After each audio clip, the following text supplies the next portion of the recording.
अब cell entry करने के लिए भी आपके पास दो ऑप्शन है। आप जो है ट्रांजैक्शन में जाएंगे, ट्रांजैक्शन में सेल, और सेल में आपके पास दोनों ऑप्शन है, रिटेल और होलसेल दोनों। तो जो आपको करना है वो रिटेल करना है, क्योंकि सुपरमार्केट में रिटेल होता है। तो आप रिटेल पे क्लिक करेंगे तो पहला तो ये ऑप्शन है। दूसरा ऑप्शन है कीबोर्ड से अल्ट एन करना है आपको, अल्ट एन। तो alt N, N for number, तो अल्ट एन किया मैंने, उसके बाद एंटर करना है। अब देखो सबसे पहले जैसे ही आपने एंटर किया तो यहाँ पे मोबाइल नंबर डालना है कस्टमर का। तो मैंने यहाँ पे कस्टमर का मोबाइल नंबर डाल दिया। अब ये कह रहा है कि ये मोबाइल नंबर जो है हमारे कस्टमर डेटा में नहीं है, तो आप इसे यस करें और यहाँ पे अपने कस्टमर डेटा में फीड कर लें, जिससे आपको इन फ्यूचर बेनिफिट मिले। और उसके बाद जो है डिटेल्स तो बहुत सारी है, लेकिन इतनी सारी डिटेल्स कस्टमर देगा नहीं। नाम और नंबर बता सकता है। अगर और भी डिटेल्स बताता है तो देखो सारी चीजें लिखी हुई है, आप अपने अकॉर्डिंग डाल सकते हैं। और उसके बाद एंटर एंटर करके आपको आ जाना है आइटम लिस्ट पे। अब आइटम लिस्ट पे जैसे ही आप बारकोड को स्कैन करेंगे तो देखिए मैंने जैसे बारकोड को स्कैन किया तो ये आइटम ऑटोमेटिक आ गया जो हमने बनाया था। अब यहाँ पे ऑटोमेटिक तो आ गया, लेकिन ये भी बता रहा है कि इस पे लॉस है।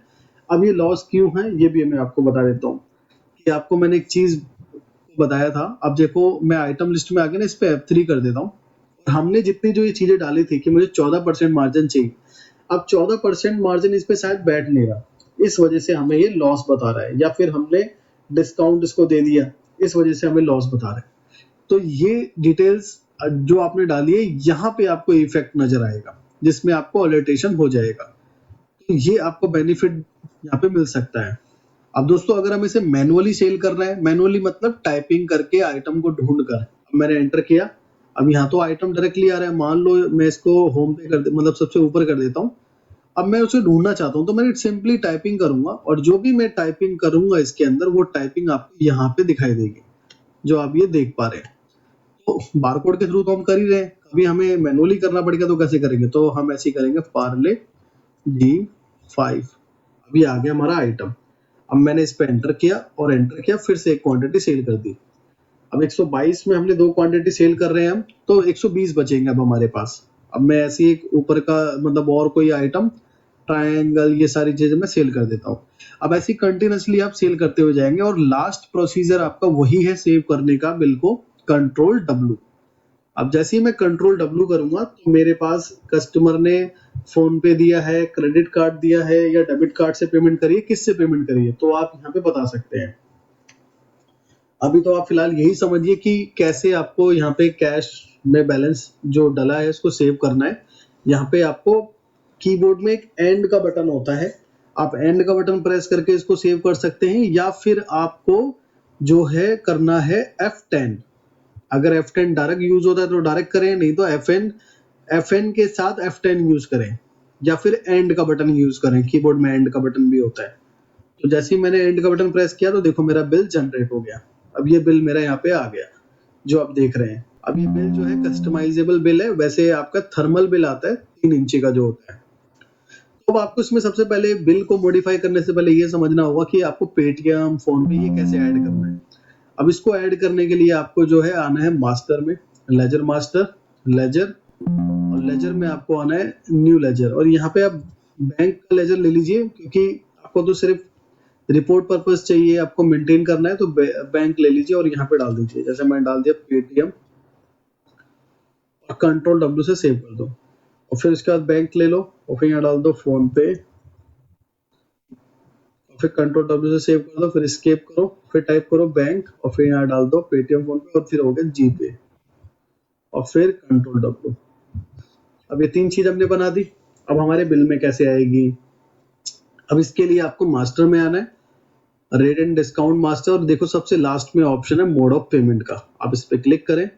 अब देखो ए पे तो कैश लगा है, बी पे क्रेडिट कार्ड लगा है, तो हम इसको लगा देते हैं पेटीएम को लगा देते हैं सी पे। जैसे ही मैंने पेटीएम पे एंटर किया तो देखो कर्सर अब मेरा यहाँ पे आ गया है, और यहाँ पे मुझे अल्फाबेटिक आगे का फॉलो करना है, तो मैंने इसे सी कर दिया और एंटर एंटर, और इस चेक नंबर मस्ट को मैंने कर दिया नो, कि ये हमारे मस्ट नहीं है।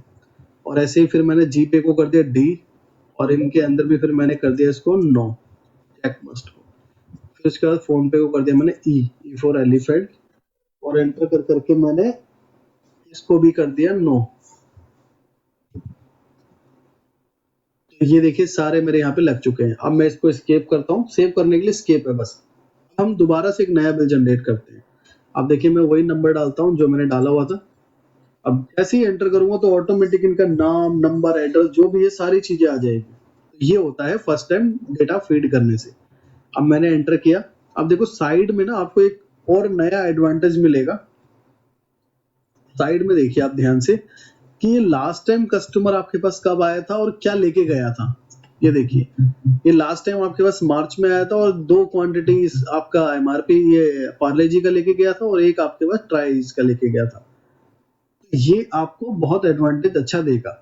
अब मैं यहाँ पे एंटर करता हूँ और एंटर करके मैंने मान लो ये आइटम सेल कर दिया और एक ये आइटम, 2 आइटम सेल कर दिए।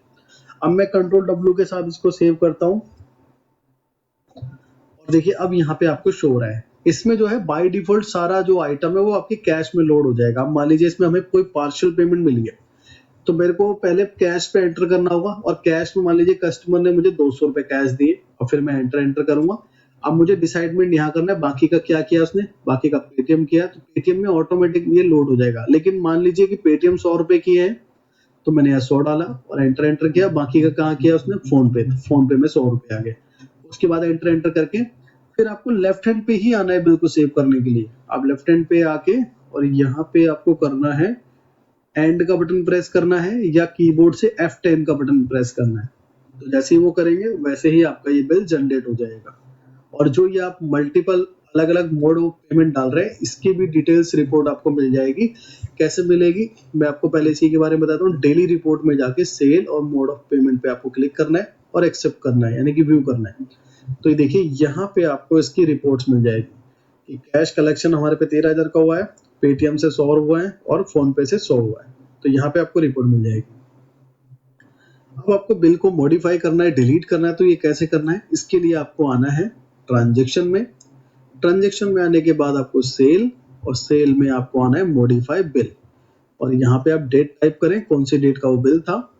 उसके बाद इस पे एंटर करके और देखिए वही ऑप्शंस आपको मिल जाएंगे मॉडिफाई के। अब मैंने मॉडिफाई पे क्लिक किया और फिर मैंने एंटर किया। मान लीजिए मैंने इसको ये 4 क्वांटिटी दी थी तो मैंने 4 डाल दी और उसके बाद मैं इसे कंट्रोल डब्ल्यू से सेव करता हूँ। तो कंट्रोल डब्ल्यू से सेव किया। अब 700 रुपए जो है इसने मुझे फोन पे में ही कर दिया मान लीजिए, तो मैंने यहाँ 700 रुपए डाल दिए और उसके बाद मैंने इसको F10 या कीबोर्ड के एंड के बटन से मैंने इसको सेव कर दिया और वैसे ही इसका बिल जो है यहाँ पे जनरेट हो गया है। उसके बाद स्केप किया। तो बिल हम इस तरीके से जो है मॉडिफाई भी कर सकते हैं।